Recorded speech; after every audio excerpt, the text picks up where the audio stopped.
Gloria a Dios. Podemos tomar nuestros asientos. Y disfrute cada vez que adora al Señor, disfrútelo. Usted sabe que hay lugares en donde la gente no puede levantar su voz, no puede levantar sus manos, no puede siquiera tener en su celular un mensaje cristiano, nada respecto a la Biblia, los persiguen y nosotros hoy disfrutamos esta libertad en Cristo Jesús que podemos alabar, adorar. Entonces hágalo con todo su corazón. El Espíritu del Señor se mueve en medio de la alabanza y de la adoración de su pueblo. ¿Amén? Muy bien. Bueno, hoy vamos a estar viendo el capítulo 8 de Primera de Corintios. A diferencia del capítulo 7 que estuvo dando Reggie la semana pasada, que tenía como 39 versículos y era largo, este es cortito, este trae 13 versículos nada más. Por supuesto, apunta a un tema específico, más condensado, pero seguramente va a contestar a la pregunta que muchas veces hacemos nosotros.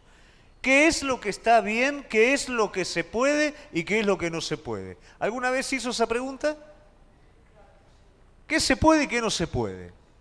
Usted sabe que el apóstol Pablo se encarga de aclarar que el cristiano es libre. Y esto quiere decir que, como libres, podemos hacer las cosas. Sin embargo, pese a esta libertad, no siempre conviene lo que hago. Entonces Pablo nos va a estar llevando a través de este capítulo a ver qué es lo que realmente debemos de hacer y en qué condición tenemos que hacerlo, para que se pueda ir un poquito ese fantasma de ¿puedo hacer esto o no lo puedo hacer?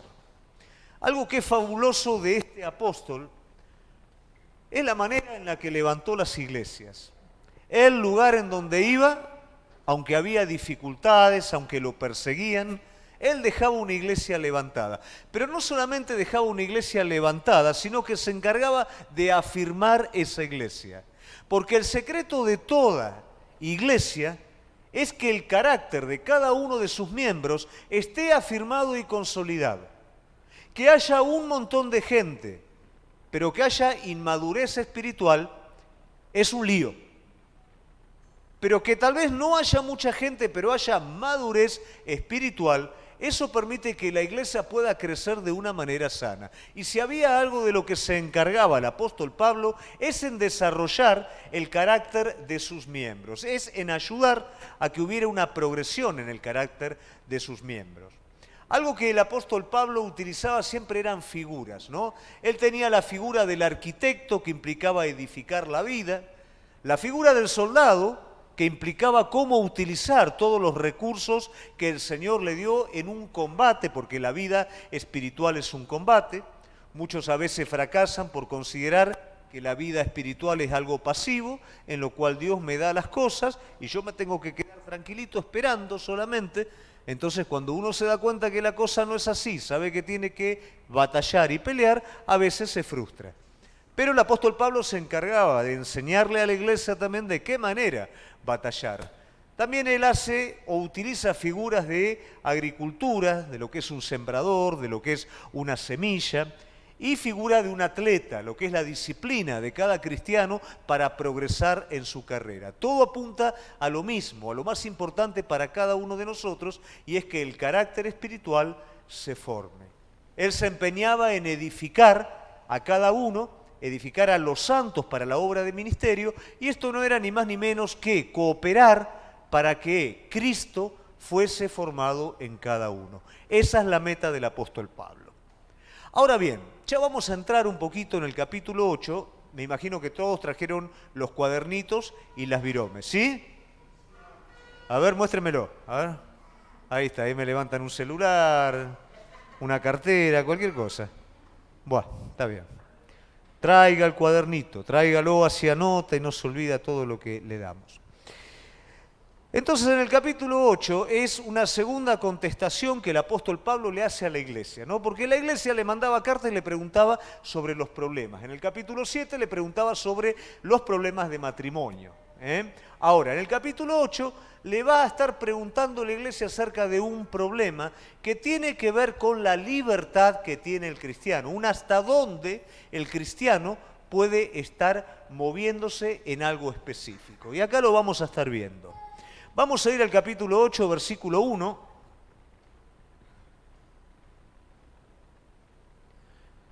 Dice así la palabra: en cuanto a lo sacrificado a los ídolos, sabemos que todos tenemos conocimiento. El conocimiento envanece, pero el amor edifica. Déjalo ahí, ese déjalo ahí. Cuando dice en cuanto, él está contestando a la carta, es el encabezado por medio del cual él responde a la carta que le mandan, es la devolución que él hace. Lo sacrificado a los ídolos tiene que ver con el problemita que va a tratar Pablo y donde va a desarrollar todo el capítulo. Los que más o menos ya venimos siguiendo el estudio del libro de los Corintios, ya sabemos justamente que para ellos era normal el sacrificio a los ídolos. Uno de los aspectos de estos ritos que se hacían estaba íntimamente relacionado con la comida, con lo que se sacrificaba. Hoy por hoy sabemos que la comida es algo importante en muchos aspectos, en el aspecto estético, en ideologías o filosofías. Hoy sabemos que hay ideologías de moda, ¿no es cierto?, en el cual uno determinadas cosas puede comer, otras no. Y también en la ideología religiosa, a menudo la comida ocupa un rol muy importante. Sabemos que hay determinadas fiestas en la religión tradicional, entonces en determinados días puede comerse solamente una cosa, pescado o determinadas cosas. Otras religiones ya tienen como norma estable una forma de alimentarse, de comer. Bueno, los corintios, la comida de los corintios con el culto a los ídolos estaba íntimamente relacionado. Había un aniversario, se sacrificaba un buey. Había un casamiento, se sacrificaba un buey. Nacía un chico, se sacrificaba. Continuamente sacrificaban a los dioses. Y este sacrificio tenía 3 vías. La primera de ellas tenía que ver con ese culto, ¿no?, con esa ofrenda que se le daba, de lo cual con una partecita se podía quedar el oferente. La otra parte era para sostén del sacerdote. Pero imagínense que lo que entregaba como sacrificio era un buey. ¿Y qué hago con el resto del buey? Y bueno, lo vendo. Entonces el sacerdote vendía el resto de la ofrenda. Y en el mismo templo había una suerte de mercado o de restaurante, ¿no es cierto? Eran mesones largos en donde se compartía esa comida o se vendía. Por supuesto era carne de primera calidad porque la ofrenda tenía que ser de calidad, tenía que ser el mejor animal y era muy económico porque era una ofrenda tras de la otra, o sea que eso tenía que salir. Y acá es donde se suscita el problema. Voy a comprar carne. La mayoría de la carne que voy a comprar es carne que está sacrificada a los ídolos. Es buena carne y a un muy buen precio. ¿Qué hago? ¿La compro o no la compro? Hágase la pregunta usted, no me conteste. ¿Qué hace usted? ¿La compra o no la compra? Bueno, vamos a ver entonces cómo continúa Pablo. Sabemos, vamos al anterior. Vamos al 8.1. Sabemos que todos tenemos conocimiento. ¿Cuál es el conocimiento que tienen todos? Que esa comida es sacrificada a los ídolos. Luego el versículo 4 nos va a ampliar ese conocimiento, que es el conocimiento que los corintios tienen acerca, que los ídolos no son nada. No son nada. Y que Dios es uno. Pero todos tienen ese conocimiento en mayor o en menor grado. Ahora, ¿qué es lo que hace el apóstol Pablo? Saca de esta introducción un principio espiritual. Entonces le está diciendo, bueno chicos, el asunto no es si tengo que comer o no tengo que comer, vamos a ir a algo más profundo. Cuidado, porque el conocimiento envanece. pero el amor edifica. Y sobre esto se va a desarrollar el apóstol. Cuando habla de envanecer, la figura que hace es la figura de un globo. Envanecer quiere decir inflar. Es una alegoría de crecimiento, pero de crecimiento hueco.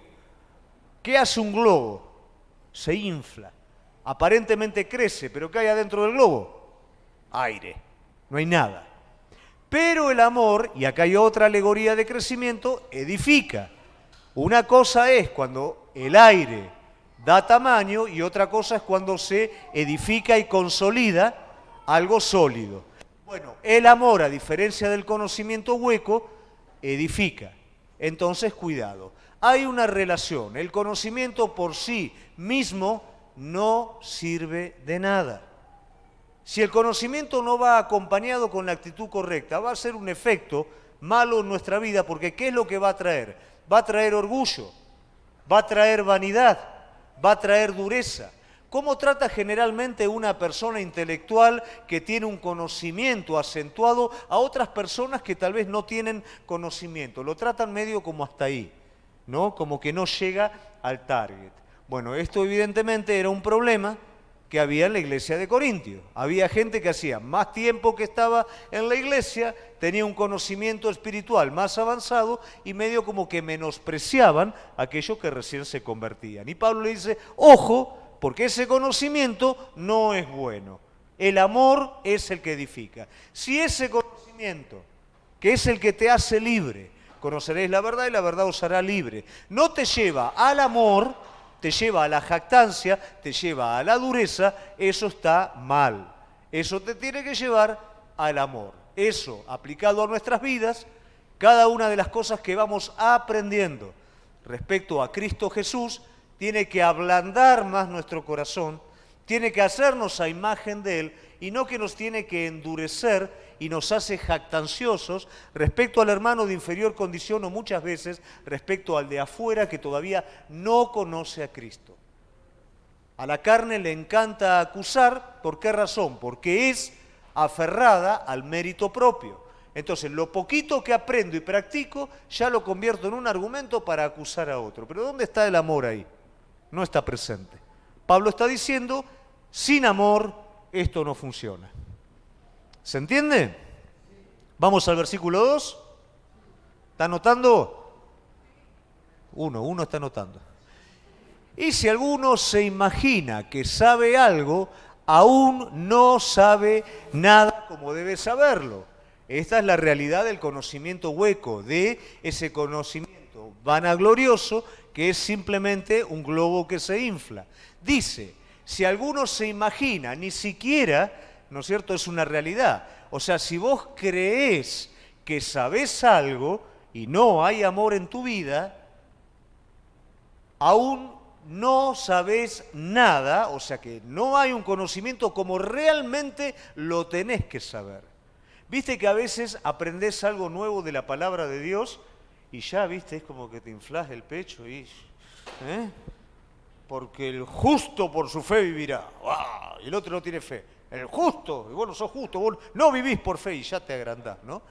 Pero el amor, ¿a qué te lleva? Primeramente a elaborar ese conocimiento que todavía no sabes nada. Lo escuchaste, todavía no bajó, todavía no lo practicaste, todavía no lo hiciste tuyo completamente. Ahora, cuando lo haces tuyo completamente, ¿qué pasa? Estás en condiciones, a través del amor, de poderlo transmitir de la forma correcta. El cuerpo de Cristo tiene que guiar a los demás en amor al conocimiento de Jesucristo. Los mayores, que son los que más tiempo tienen, que son los que de alguna manera ya más han aprendido, tienen que estar ayudando o tienen que estar guiando al crecimiento a los que recién empiezan. No les tienen que ser de tropiezo como los corintios eran de tropiezo entre sí. ¿Por qué lo hacían? Porque tenían conocimiento pero no tenían amor. ¿Amén? Entonces, ¿qué quiere decir con esto? Todavía no saben cómo tienen que saber realmente las cosas. Ahora el versículo 3 dice, pero si alguno ama a Dios, es conocido por Él. Y ahí es como que cierra un poquito. El que está escribiendo puede encerrar el versículo 1 al 3 como una totalidad, ¿no? Como un desarrollo completo. Si alguno ama a Dios, entonces es conocido por Él. O sea que este conocimiento que me hace libre tiene la garantía de ser genuino si a mí me lleva a amarlo a Dios. Hay un conocimiento que es la acumulación. Hay dos traducciones, una griega y otra hebrea. Una está hablando de acumulación, ¿no es cierto?, de conocimiento externo, mientras que la otra está hablando de conocimiento relacional. La aplicación a este conocimiento es la parte relacional. Si yo conozco de manera que me relaciono correctamente con Dios y con mi semejante en amor, entonces está bien. ¿Y cuál es la garantía? Que si yo hago esto, Dios me conoce. Pero si yo me muevo en un conocimiento hueco, no soy conocido por Dios. Señor, en tu nombre echamos fuera demonios, hicimos esto, hicimos lo otro. No te conozco. ¿Quién sos vos? No te conozco. Pero tuve hambre y me diste de comer, tuve frío y me abrigaste. Señor, ¿cuándo lo hicimos? Cuando lo hiciste por el más pequeño, lo hiciste por mí. Te conozco. Entonces eso es lo importante del amor, ser conocidos por Dios. ¿Y cuándo somos conocidos por Dios? Cuando obedecemos sus mandamientos, cuando obedecemos su palabra. Cuando el Espíritu Santo trata en lo profundo de tu corazón y te lleva a una renuncia, te lleva a una dirección, te lleva a que hagas algo por alguien, te despierta para que busques su rostro y vos respondés porque lo amás.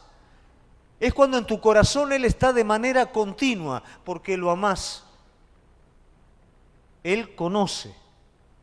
Él conoce. Y esa es la garantía de que el conocimiento está llevando el cauce correcto. ¿Vamos bien? Bueno, ahora pasamos al versículo 4. Acerca pues de las viandas que se sacrifican a los ídolos, las viandas, no había tupper en esa época, ¿no? Entonces las viandas que eran la porción de comida que vos extraías del templo o que comprabas en el mercado. Sabemos que un ídolo nada es en el mundo y que no hay más que un Dios. Este es el conocimiento que habla en el versículo 1. Este es el conocimiento que tienen ellos, que por falta de amor los hacía ser jactanciosos. Nosotros, los corintios, sabemos que los ídolos no existen, no sirven absolutamente de nada y que hay un solo Dios. Bueno, ahora, ¿cómo vivimos ese conocimiento con los demás? Es la situación.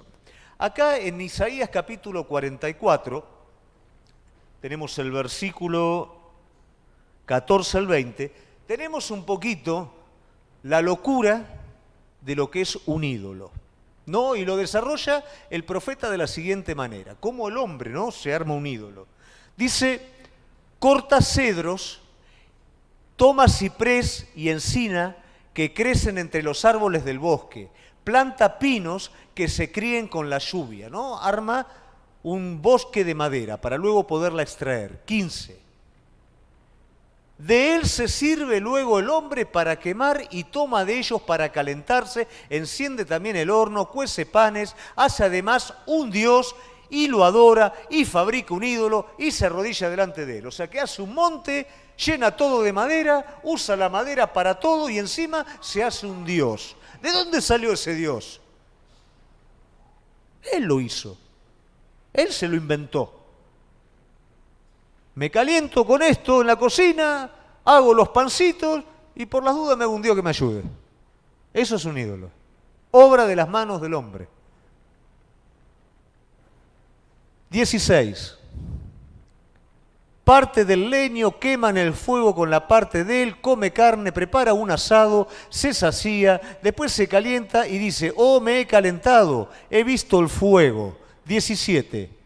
Y hace del sobrante un dios. Lo que me sobró, de la leña que me sobró, me armo un dios.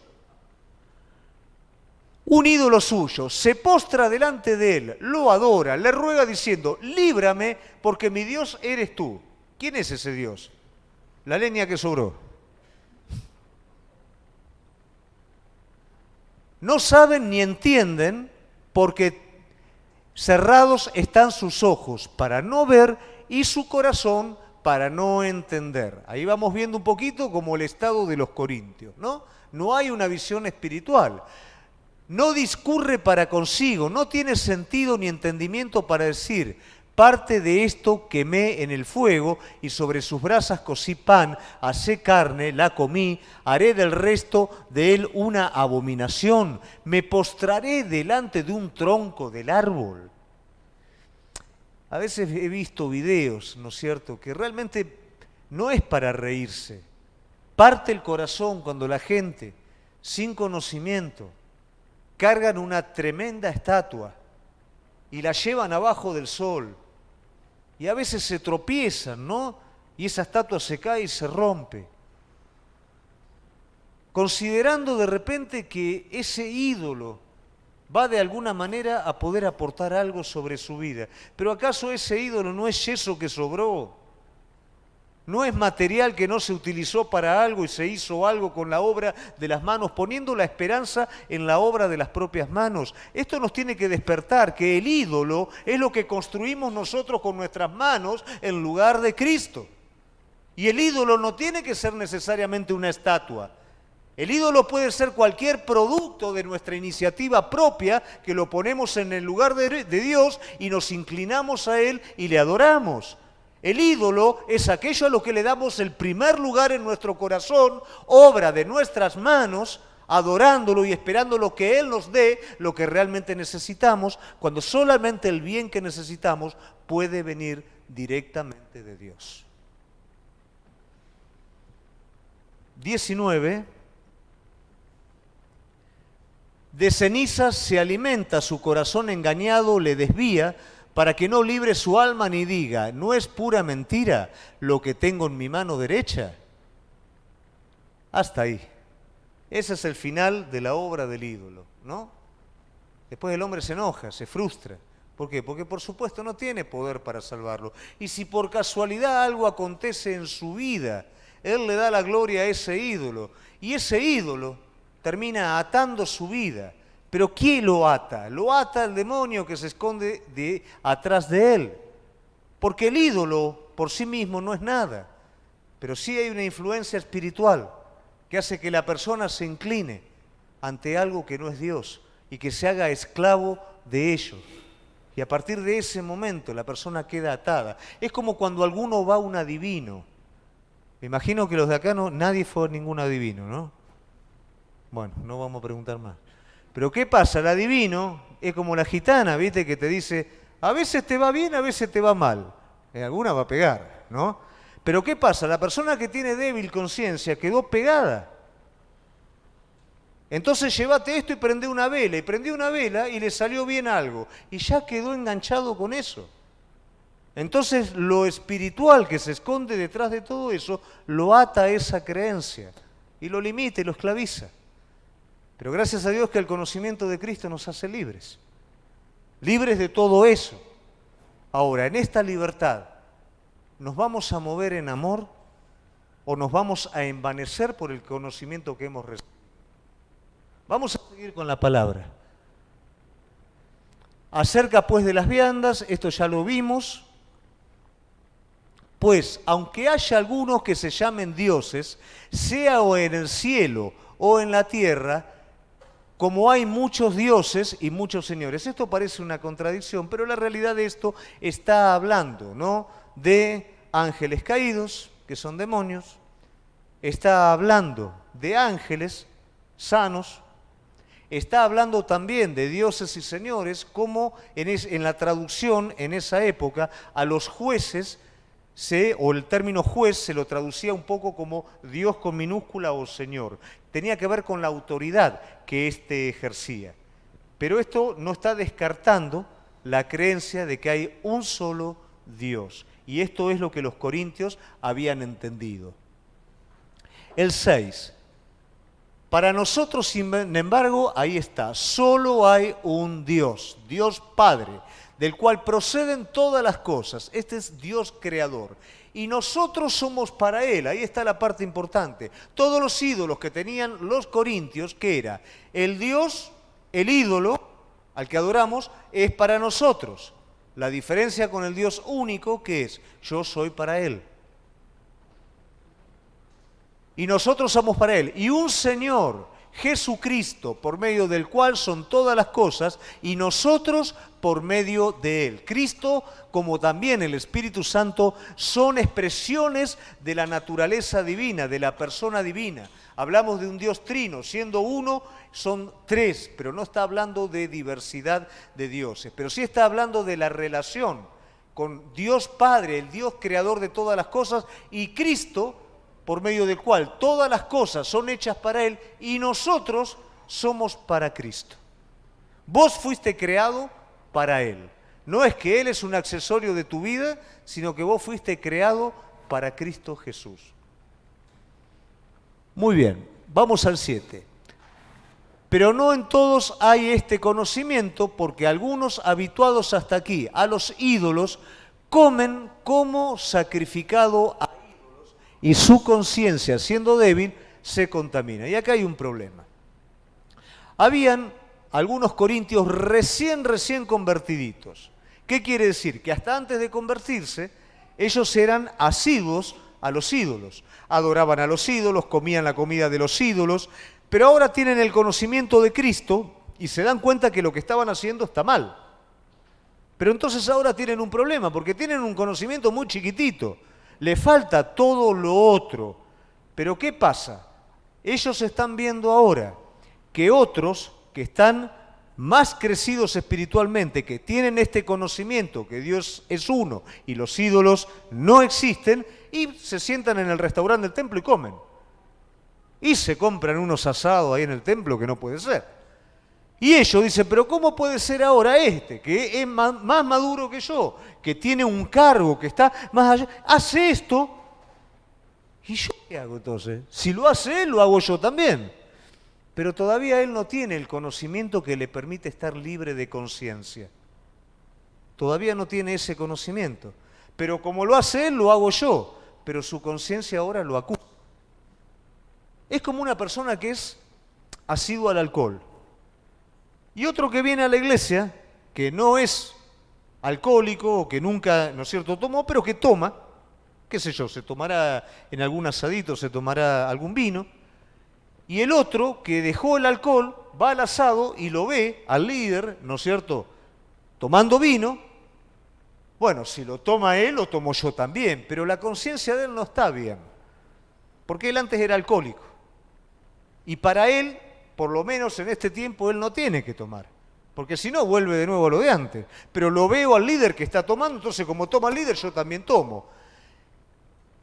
El líder después no tiene problema, pero el alcohólico hizo eso a pesar de su conciencia, y eso después lo llevó a tomar otra, a tomar otra, a tomar otra, y a afectar su vida.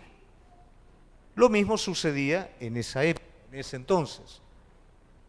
Entonces, la persona que recién estaba convertida, que se estaba desprendiendo de los ídolos, veía a los demás comer lo sacrificado a los ídolos. Para él eso todavía no estaba bien porque su conciencia estaba afectada, pero como lo veía lo hacía igual y muchas veces se volvía nuevamente a los ídolos. Y ese era el problema que había. ¿Se entiende esto? ¿Se comprende? Un problema de conciencia, algo que tenemos que entender nosotros. La conciencia es una ley mínima que Dios puso sobre el hombre. Es como el interruptor, para que no haga cortocircuito y se prenda todo fuego toda la instalación, hay un interruptor.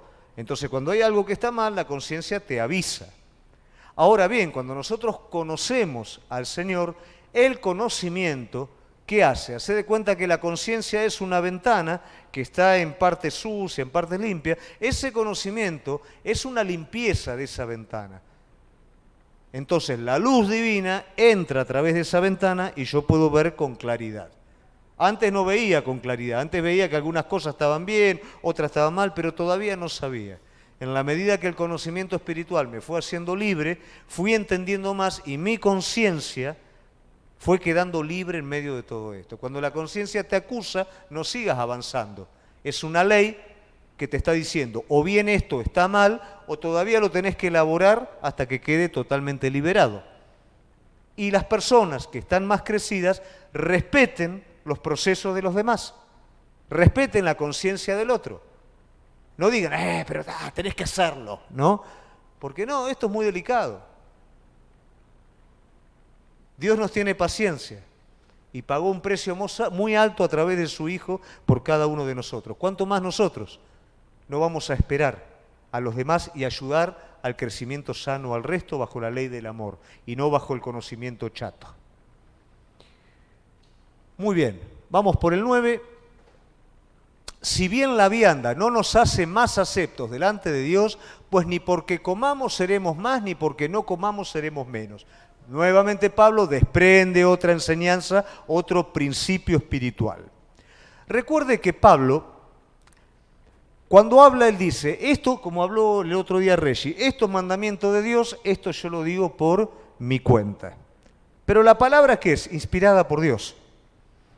Entonces, ya sea que Pablo lo exprese como mandamiento o como pensamiento personal, de cualquier manera es digno de ser considerado para la vida de cada uno.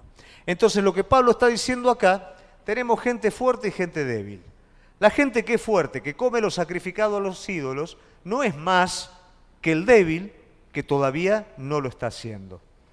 Y el débil que tiene dominio propio para no comer ese tipo de comida, no es más que el otro que es libre, que lo puede comer tranquilamente. O sea que nadie es más que nadie, sino que cada uno es responsable de la luz que recibió delante de Dios. ¿Esto se comprende? Entonces, si vos ves a alguien que es libre, ¿no es cierto?, no quieras ser igual que él, si esa libertad a vos todavía no te deja tranquilo. Y no te jactes tampoco por no ser tan libre como él y decir yo soy más controlado. No soy tan loco como el otro, soy más controlado. Tampoco te jactes de eso. Cada uno tiene el crecimiento que el Señor le va dando en virtud al conocimiento espiritual. ¿Se entiende bien todo esto? ¿Hay alguna pregunta, dudas? ¿No? Ni sí ni no, más o menos. Bien, ¿está todo bien? No comemos más entonces a lo de los ídolos. Pero mirad que esta libertad vuestra no venga a ser tropiezo, y ahí está el problema. Entonces resulta que mi fe me permite hacer un montón de cosas. Pero ¿cuál es la ley habilitante? Que si mi libertad te va a hacer daño a vos, acá tenemos un problema que lo tenemos que resolver. ¿Y cómo resuelvo el problema de que mi libertad te está haciendo un problema a vos? Es la ley del amor. Y a ver, alguno que me diga, ¿qué hace el amor? Todo lo que lo sufre, lo cree, lo soporta. Entonces, la libertad bien administrada, ¿qué es? ¿Hago lo que quiero porque me siento libre? ¿O soy capaz de no hacer muchas cosas de las cuales tengo derecho a hacerlo por cuidar al menor, por cuidar al otro? Y esa es la ley del amor. Yo no tengo problema. Bueno, pero si tu no problema le está haciendo daño al otro por amor a Cristo y por amor al semejante, ¿lo vas a seguir haciendo? ¿Le vas a seguir haciendo daño con tu libertad por lo que está haciendo? A mí, como la mayoría sabe, no me gusta usar saco, corbata. Y si a mí me invitan a un lugar a predicar con saco y corbata, porque se estima predicar de esa manera, mi libertad se va a reducir al amor a mi semejante. Entonces, si para ellos está bien saco y corbata, y eso es bueno, y eso los hace estar tranquilos, y si voy con una camisa, así nomás, les voy a estar siendo tropiezo, me voy a ir con saco y corbata. Después, cuando llego acá o cuando estoy, me voy a mover de otra manera, pero para no ser de tropiezo al otro, voy a estar haciendo de esa manera. Porque soy libre en Cristo, pero ¿libre para qué? Para amar. Libre para no ser de tropiezo a nadie. Eso es lo que nosotros debemos de entender, que nuestra libertad no está regida por el tenés que hacer o no tenés que hacer, sino por la ley del amor. Ese es el principio. Y si lo que yo hago afecta a la conciencia del otro, bueno, pero este tiene que crecer. No, vos tenés que crecer también, vos tenés que menguar para que él crezca.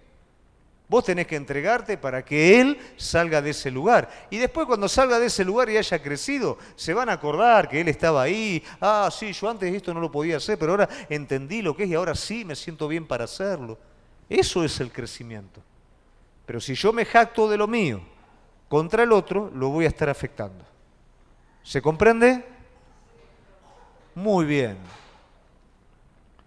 Porque si alguno te ve a ti, que tenés conocimiento, sentado en la mesa, en un lugar de ídolos, la conciencia de aquel que es débil no será estimulada a comer de lo sacrificado a los ídolos.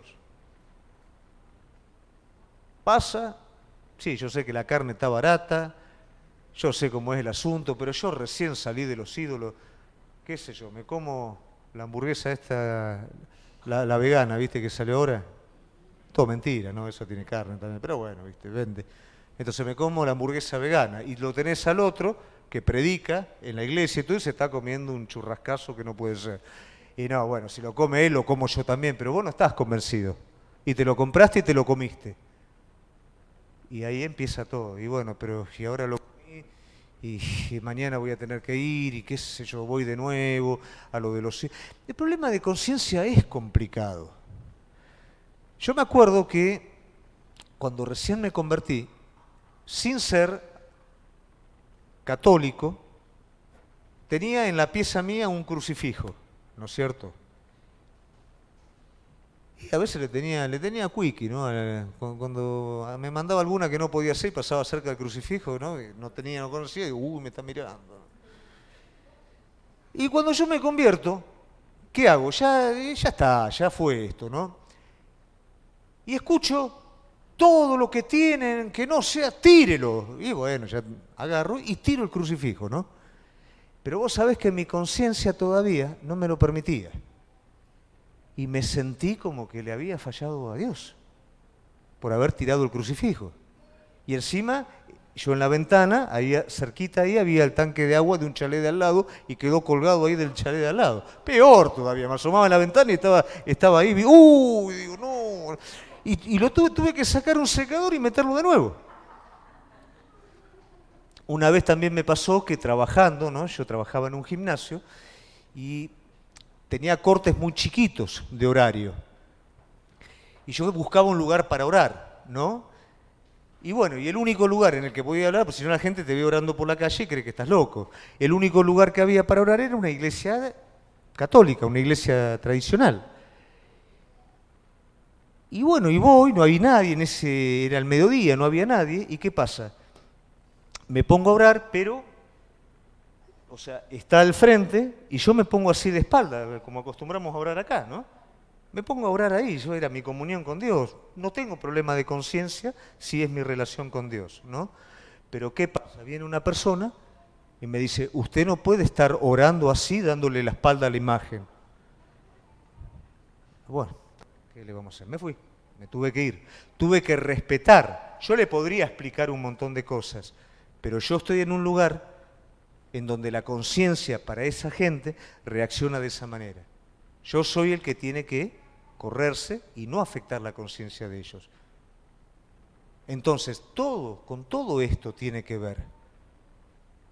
¿Cómo está tu conciencia, ¿no? En los distintos grados de conocimiento? Y por lo que vos conocés, cómo te estás comportando con el que todavía no conoce. Lo que tiene que primar es la ley del amor. Entonces, todo me es lícito, pero no todo me conviene. ¿Qué es lo que puedo, lo que no puedo? Es la ley del amor. Y si yo conozco algo, antes de serle tropiezo a otro, por más que sean derechos, por amor, entrego mis derechos. Porque el amor es práctico y edifica. La vanidad es simplemente aire que infla un globo.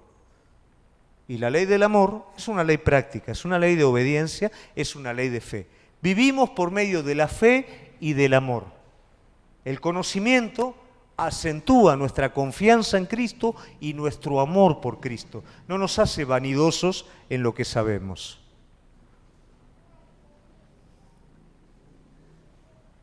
Y por el conocimiento tuyo se perderá el hermano débil por quien Cristo murió. Y bueno, pero yo se lo tenía que decir. ¿Qué precio pagaste vos por ese hermano que luego se apartó? Porque Dios Padre pagó un precio por él que fue su Hijo. Y Cristo murió por él y para Cristo es importante. Es mucho más importante que vos y yo nos jactemos de nuestro conocimiento y de nuestros derechos. De hecho, si lo conocemos a Él, vamos a retirar un poquito nuestros derechos y si estamos acostumbrados a correr, vamos a caminar al lado de nuestro hermano hasta que aprenda a correr. De esta manera, pues pecando contra los hermanos e hiriendo su débil conciencia, contra Cristo pecáis. Y esto ya es fuerte. Si yo lo estoy haciendo con el más pequeñito, yo lo estoy haciendo contra Cristo. Esto a veces nos cuesta entenderlo, pero es así. Cada uno de nosotros somos miembros del cuerpo de Cristo, sin importar el crecimiento que tengamos cada uno. Pero somos miembros del cuerpo por el Espíritu que mora dentro nuestro. ¿Qué quiere decir? Que si yo te hago algo a vos, se lo estoy haciendo al Señor. Si vos me haces algo a mí, se lo estamos haciendo a Él. Entonces, ese es el criterio que tenemos que aprender. Y último versículo, por lo cual, si la comida le es a mi hermano ocasión de caer, no comeré carne jamás, para no poner tropiezo a mi hermano. Pablo termina siendo totalmente radical y terminante. ¿Me gusta el sándwich de lomo? ¿Me gusta la carne que venden en el templo? Sí, me gusta, me encanta. Pero resulta que cada vez que mi hermano me ve comer, él todavía no creció y le hace daño. Antes que el sándwich de lomo, está mi hermano. Antes que mi propio gusto, está la salvación de él. Porque esa es la ley del amor. Esa es la ley a la cual fuimos llamados. ¿Me puedo justificar en el conocimiento? Sí. Bueno, pero que me vea comer eso así crece. No, no es eso. Me voy a retraer hasta que él crezca. Y si no crece, no voy a comer. Porque ese conocimiento nuevo que tengo de Cristo, o mayor que tengo de Cristo, conlleva una mayor responsabilidad de amor para mi semejante. No nos apuremos a ser globos intelectuales o globos religiosos o globos doctrinales, por la letra que aprendemos pero que todavía no la hemos sabido vivir. Vayamos caminando de la mano de Él y en la medida que su Espíritu Santo nos revela, traduzcamos esta vida en amor a nuestro semejante. Y por nuestro conocimiento de Cristo, no seamos tropiezo a nadie. Recordemos de dónde Él nos sacó, recordemos su gracia, recordemos su misericordia para con nuestra vida y si Él siendo Dios lo hizo para con nosotros, ¿cuánto más nosotros no lo vamos a hacer para con nuestro semejante? Que prime en la vida de cada uno de nosotros la ley del amor y no el conocimiento estéril. Amén. Vamos a ponernos de pie.